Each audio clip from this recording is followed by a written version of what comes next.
Obviously disappointing tonight, disappointing season, and I do want us the ones who've played their last game of eligibility in college football.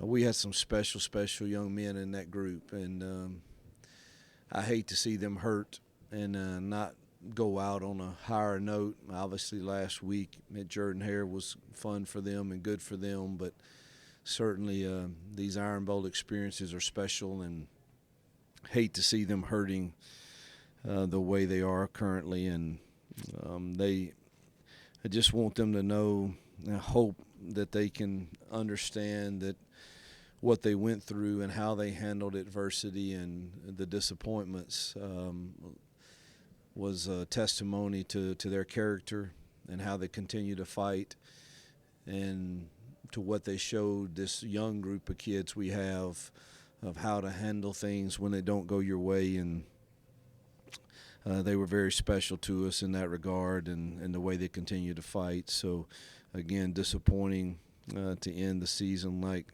we did. And, a lot to build on for sure with those young guys, and hopefully the class that we can sign next week. But nonetheless, the hurt is still there.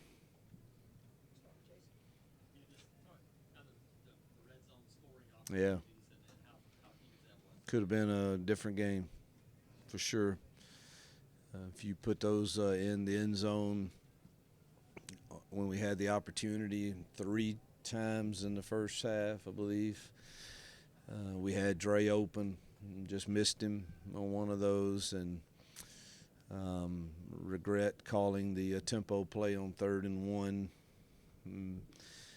Wish I'd have slowed it down. There was enough time, and still could have held my timeout and got us into something that was probably better, like the 2-point play that we hit later on. But I think the difference in the game is their 3rd down conversions. I think one time they were like, 8 of 11 or something. I don't know what it ended up, and then I think the difference in the game was their ability to stay on the field on 3rd down, and us not being able to score touchdowns in the red zone.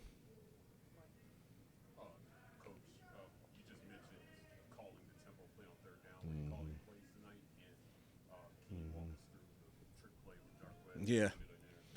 Yeah, the calling plays is always a combination, but yeah, I called the tempo play. And trick play, obviously we didn't coach it well enough. There's a post safety there. You don't throw that, you throw the screen back to Peyton. And I think it would have had a shot to have a pretty big play, but obviously we didn't coach Jarquez well enough on that.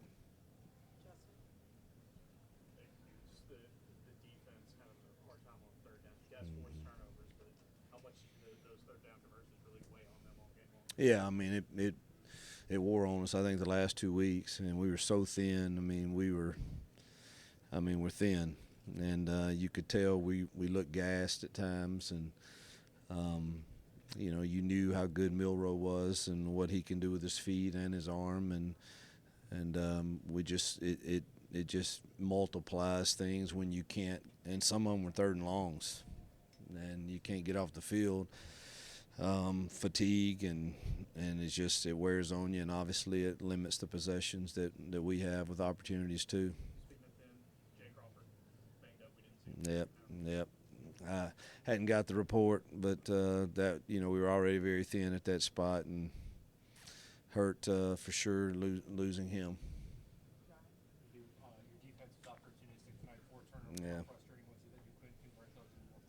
Yeah, very frustrating. That's what will set in your stomach, that we didn't score in the opportunities that we had.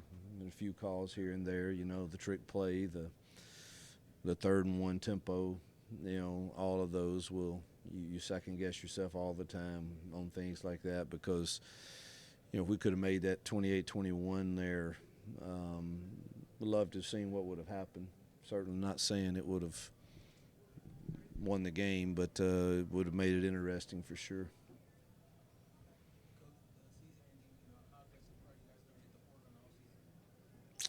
Well, we're going to try to sign the top best high school class we can first next Wednesday, and then it's very hard to answer that because, as you have no idea even what your roster is going to look like a week from now.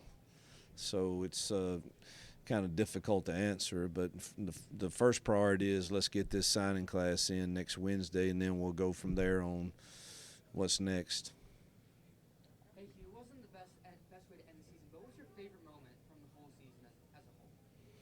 Well, it'd have to, I mean, the relationships first that grew throughout the season. But the favorite is obviously the seniors' last game in Jordan-Hare. Seeing the joy that they had from that experience was pretty special.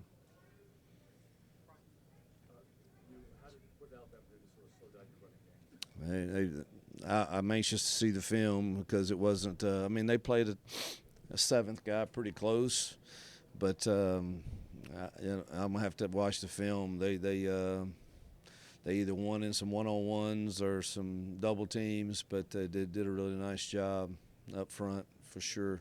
And you mentioned recruiting, a big day for the future of the program on Wednesday. How are you feeling about it? I know you had one guy that opted to go to another school, but how are you feeling about that? It's hard to say. I mean, you feel optimistic about everything we've done, but how in the heck do you really know in today's times? And we just got to work to the end. And the good thing is, as he mentioned earlier, there's a portal that opens too if you don't get all the ones that you wanted. I've said I want to try to build through high school, and I can't even keep up with it, anymore. I'm kind of off the social media world, and if somebody don't tell me something, it's hard for me to even keep up. But I feel pretty good about most of our relationships. But again, you never really know. We'll finish up with 3 points. Coach, what do you take these last stretch of games here from your team, and how confident are you in what this program's going to win this football game? Well, that's the goal, and we feel better. I think we're improving with a lot of young kids that are very talented. Again, you got to go recruit. And, I've said it before that some of the teams we're playing in this in particular game, they've had top 5 recruiting classes a lot of straight years. We've had one top 10 class, and hopefully we're getting ready to have a second. And nobody wants to really hear that. I mean, I know it's true, but at the same time, we had chances to win games with who we are, and that's the frustrating part for everyone, me included. We'll finish with Jason and then Wes. Frustrating, kind of the word that sums up this season. This is another one of those games that kind of like you guys have had. Yeah, I would say humbling, frustrating, some of those words, but yet, I'm big on not getting your identity from a scoreboard. And I want our players to understand that because that they get talked about, and I sign up for it. But man, that's I hope I just don't think 20 years from now they're going to think about necessarily the wins and losses that we had. And I know that's not the world we live in. And, you guys get paid to cover us, and you get paid to write the good, the bad, and everything in between. But ultimately, I hope that they become true Auburn men in life, first and foremost. And I know that lessons like we learned this year can help with that because life's not fair sometimes, and it hits you hard. And we've had some experiences with that. But, yeah, you can say it's humbling, frustrating. We'll finish with Wes. We saw Brian reunite with the team this Yeah. week. Can you talk about that moment and what it meant to have him here today? Yeah, it was kind of a surprise to the team. I talked to his mom a week or so ago, and she asked what I thought about it. Obviously, we welcomed him as long as they felt okay about it, and it was a joy to have him, to see him walking. Last time I saw him, that was a really, really challenge for him. So that's a victory in his life for sure. It was good to have him with us. Thank you. Yep.